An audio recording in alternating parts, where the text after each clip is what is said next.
औद्योगिक क्रांति और प्रबोधन।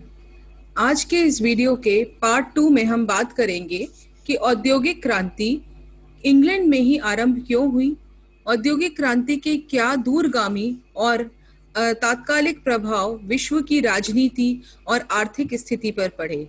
इससे पिछले वीडियो में हमने देखा था कि किस प्रकार से औद्योगिक क्रांति के कारण धीरे धीरे पूरे विश्व का परिदृश्य पूरी तरह से परिवर्तित हुआ और वो क्या कारण थे जिनके कारण विश्व में औद्योगिकरण का एक युग आरंभ हुआ और जिसने राजनीतिक और आर्थिक प्रभावों को विश्व पर डाला।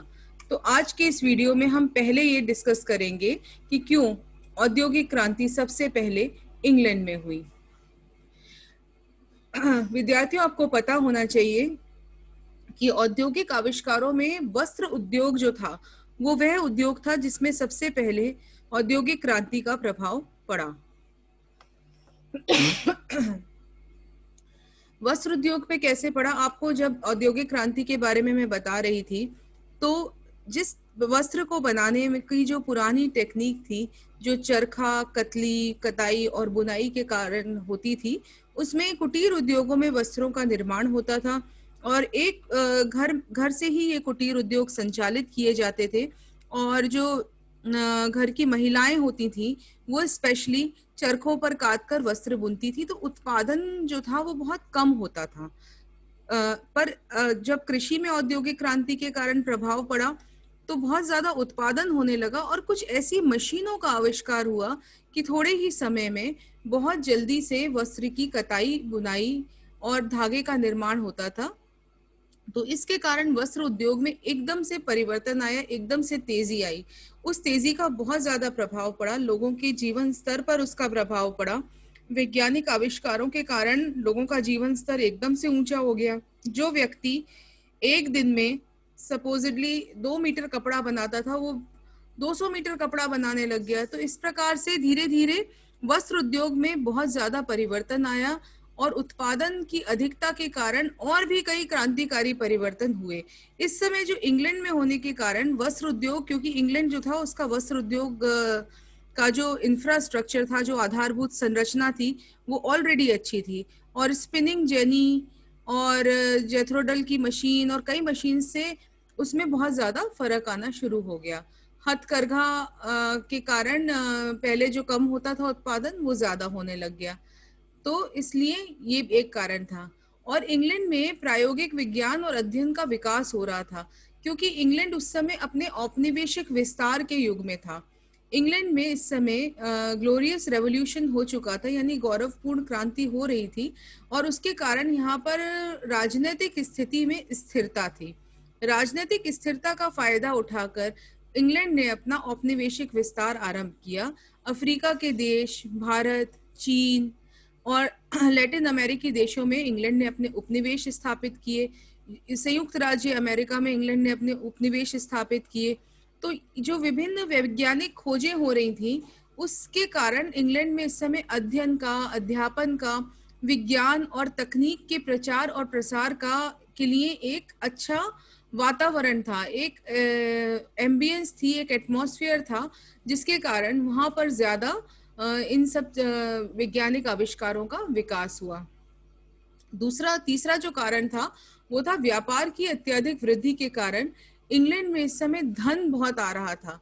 क्योंकि उपनिवेश क्यों स्थापित हुए थे, आपको पता होना चाहिए कि उपनिवेश जो थे वो ऐसे नहीं कि शासकों की तरफ से स्थापित हुए हों।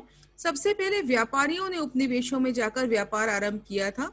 भारत में भी इंग्लैंड के व्यापार में ईस्ट इंडिया कंपनी, फ्रेंच व्यापार में फ्रेंच इंडिया कंपनी, डच में डच ईस्ट इंडिया कंपनी।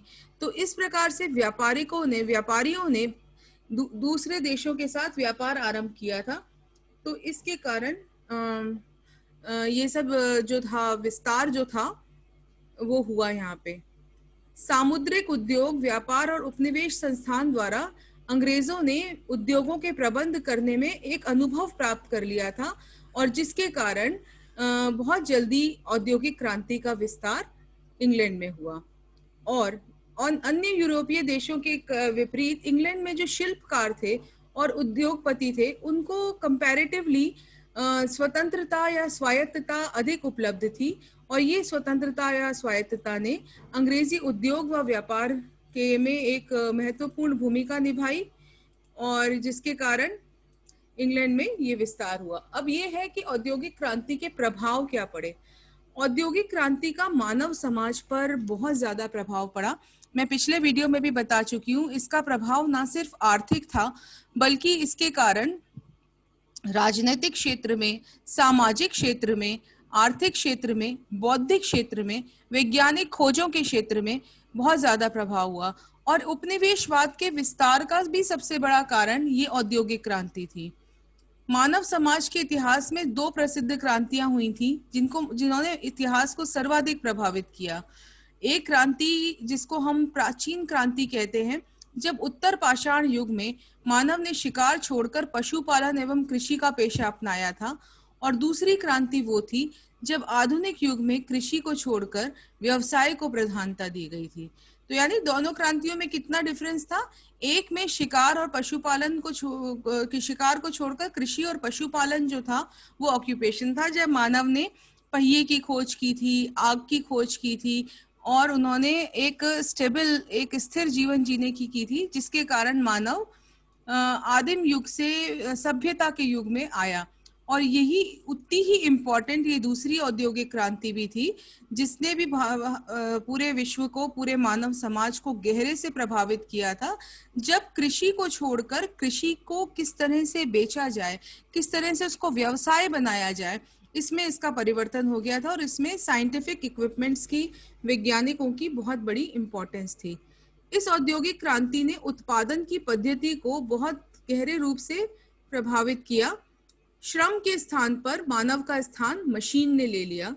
उत्पादन में बहुत ज्यादा गुणात्मक और मात्रात्मक परिवर्तन की तो मैंने बात आपको कह दी थी कि किस प्रकार से एक व्यक्ति जो थोड़ा सा कपड़ा बनाता था अब वो कितने मीटर कपड़े बनाने लग गया। गुणात्मक यानी क्वालिटी में भी परिवर्तन आया, क्योंकि मशीनों से निर्मित कपड़ा ज्यादा मजबूत होता था, ज्यादा टिकाऊ होता था, आसानी से बनता था और उसकी कीमत भी कम होती थी। तो इस प्रकार से इन सब चीजों से मशीनों ने मानव को सब्स्टिट्यूट कर लिया और मानव का स्थान मशीनों ने ले लिया। धन संपदा में भी भारी वृद्धि हुई, अंतरराष्ट्रीय व्यापार में वृद्धि हुई, औपनिवेशिक साम्राज्य का विस्तार भी औद्योगिक क्रांति का परिणाम था और साथ में नए वर्गों का उदय हुआ। ये सब कारण थे। अब हम देखते हैं आर्थिक परिणाम क्या हुए। तो सबसे पहले नेचुरली उत्पादन के क्षेत्र में जो असाधारण वृद्धि हुई वो औद्योगिक क्रांति का एक महत्वपूर्ण परिणाम था। कारखानों में वस्तुओं का उत्पादन शीघ्र और अत्यंत कुशल कारीगरों के द्वारा होने लगा। इसके कारण विदेशी व्यापार में वृद्धि हुई और इन जो उत्पादन जो हो रहा था इसको खपाने के लिए इनको व्यापारों की जरूरत पड़ी, व्यापारिक केंद्रों की जरूरत पड़ी, नए मार्केट्स की जरूरत पड़ी। तो उपनिवेशवाद भी बढ़ा इससे। इंग्लैंड की अर्थव्यवस्था उद्योग प्रधान हो गई। जैसे इंग्लैंड में अब कृषि इतना इम्पोर्टेंट ऑक्यूपेशन नहीं रहा, उसकी बजाय उद्योग, लिवरपूल, मैनचेस्टर, ये सब नए नए नगर का विकास हुआ। यहाँ पे मिलों का, फैक्ट्रियों का जन्म होने लग गया और पूंजी से प्रतिभूति यानी शेयर्स, सिक्योरिटीज और ये सब जो चीजें हैं, बैंकिंग, इनका भी साथ में विकास हुआ। और उत्पादन की ये जो असाधारण वृद्धि हुई, जो मल्टीफोल्ड थी, कई गुना थी जो पहले से होता था, उसके कारण एक नई आर्थिक पद्धति को इसने जन्म दिया। इसका एक और जो परिणाम निकला वो था शहरीकरण। बदलते आर्थिक परिदृश्य के कारण गांवों के उद्योगों का पतन हुआ। रोजगार की तलाश में लोग शहरों की ओर भागने लगे, क्योंकि अब बड़े बड़े उद्योग जहां स्थापित हुए थे वहां रोजगार की संभावनाएं थी। और शहरीकरण यानी लोग गांवों को छोड़कर शहरों में आके बसने लग गए। नए नए शहर जो हुए उनका विकास होने लगा।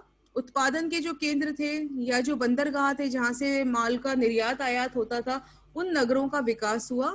और ये सिर्फ इंग्लैंड तक ही सीमित नहीं रहा, फ्रांस, जर्मनी, ऑस्ट्रेलिया आदि नगरों में भी इसका विस्तार हुआ। आर्थिक असंतुलन, अब क्या हुआ, ये तो हम अच्छी बात कर रहे हैं, लेकिन औद्योगिक क्रांति के कारण एक राष्ट्रीय समस्या के रूप में आर्थिक असंतुलन भी सामने आया। विकसित और पिछड़े देशों के बीच में आर्थिक असमानता की खाई गहरी होती चली गई। यानी जिन लोगों ने औद्योगिकरण को अपना लिया था वो बहुत ज्यादा विकसित हो गए, उनके यहाँ बहुत धन हो गया, वो बहुत ज्यादा उन्होंने विकास कर लिया, जबकि जो लोग अभी भी कृषि के और उत्पादन के पुराने ही तरीकों को अपना रहे थे वो अविकसित रह गए। और ये विकसित और विकासशील और अविकसित देशों के बीच की जो खाई थी, इसने बहुत बड़ी समस्या पैदा की। इसके कारण बहुत सारे राजनीतिक परिणाम निकले और इनका बहुत ज्यादा प्रभाव विश्व के इतिहास पर पड़ा। और एक जगह यदि मंदी आती थी तो दूसरे देश में भी उसने उसको प्रभावित किया, और कभी एकदम से आर्थिक तेजी आती थी, कभी मंदी। तो ये सब युग भी इस औद्योगिकीकरण के कारण ही आरंभ हुए। बैंकिंग का और मुद्रा प्रणाली का विकास हुआ। जब इतने बड़े पैमाने पे उत्पादन और व्यापार होने लग गए तो लोगों को ये समझ में आया कि अब हमको अपने पैसे को लगाने के लिए, उसको मल्टीप्लाई करने के लिए हमें बैंकिंग की ज़रूरत है। हमें एक ऐसी मुद्रा प्रणाली, जैसे मैंने आपको शेयर्स की बात की थी, सिक्योरिटीज़ की बात की थी, जो इस प्रकार की चीज़ें थी। कंपनीज में शेयर होने लग गए थे, पब्लिक और प्राइवेट शेयर्स होने लग गए थे। बैंकों में लेन देन के लिए चेक्स और ड्राफ्ट्स की सुविधा हुई। धातु के स्थान पर कागज की मुद्रा का प्रचलन हुआ, क्योंकि धातु की मुद्रा का रख रखाव और उसका लेन देन मुश्किल होता था। कागज की मुद्रा का प्रचलन आरंभ हुआ। तो ये सब भी परोक्ष परिणाम थे औद्योगिक क्रांति के। इसके साथ ही कुटीर उद्योगों का विनाश भी इसका एक परिणाम था। जो चीजें पहले वस्त्र, स्पेशली कृषि है, वस्त्र है और ऐसी कई चीजें जो कुटीर उद्योग के रूप में विकसित थी, उसके स्थान पर अब बड़े बड़े उद्योग होने लगे। तो कुटीर उद्योग जो थे, जो घरों को सेल्फ सफिशिएंट बनाते थे, उनका वो खत्म हो गया। और दूसरा, मुक्त व्यापार। औद्योगिक क्रांति के कारण संरक्षणवाद के स्थान पर मुक्त व्यापार, यानी अब जो सरकार थी, पहले व्यापार किसके अधीन होता था? राज्य के अधीन होता था। अब जैसे इंग्लैंड ने ईस्ट इंडिया कंपनी के व्यापारिक एकाधिकार को समाप्त कर दिया, मुक्त व्यापार की नीति, ताकि सभी लोग अपना विकास कर सकें। इसके साथ ही हमारे कुछ सामाजिक परिणाम हुए। जनसंख्या में तेजी से वृद्धि हुई। औद्योगिक क्रांति ने जनसंख्या की वृद्धि को संभव बनाया। कृषि के क्षेत्र में तकनीक के प्रयोग ने खाद्यान्न का उत्पादन बढ़ाया, भोजन की आवश्यकता की पूर्ति की, यातायात के साधनों में वृद्धि हुई। और जो यातायात के साधनों के कारण एक जगह खाद्यान्न उगाकर दूसरी जगह उसको ले जाया जा सकता था। औसत आयु जो थी मानव की, अच्छी स्वास्थ्य के कारण और अच्छी खान पान के कारण, उसमें तो हो गई वृद्धि। जनसंख्या में बहुत जबरदस्त वृद्धि हुई। फिर नए सामाजिक वर्ग का उदय हुआ। व्यापारी और पूंजीपति बहुत इंपॉर्टेंट सामाजिक वर्ग हो गए थे। इनका इम्पोर्टेंस बहुत बढ़ गई थी। ये डिसाइड करने लगे थे कि राष्ट्र किस प्रकार से चलेगा। कारखानों में निरीक्षक, दलाल, ठेकेदार, इंजीनियर, वैज्ञानिक, ये सब जो पहले इतने इम्पोर्टेंट समाज के वर्ग नहीं थे, उनकी इम्पोर्टेंस बढ़ गई। और श्रमिक वर्ग की इम्पोर्टेंस भी बढ़ी, जो अपने श्रम और कौशल से उत्पादन करते थे।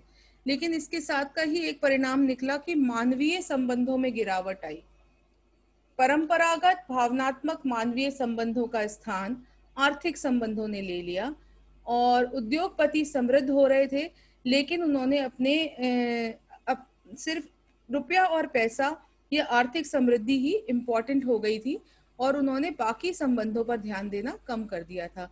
अब हम अपने नेक्स्ट वीडियो में कुछ इम्पोर्टेंट जो औद्योगिक क्रांति थी, उसके जो क्षेत्र थे, उनकी चर्चा करेंगे कि किस प्रकार के आविष्कार इस समय हुए।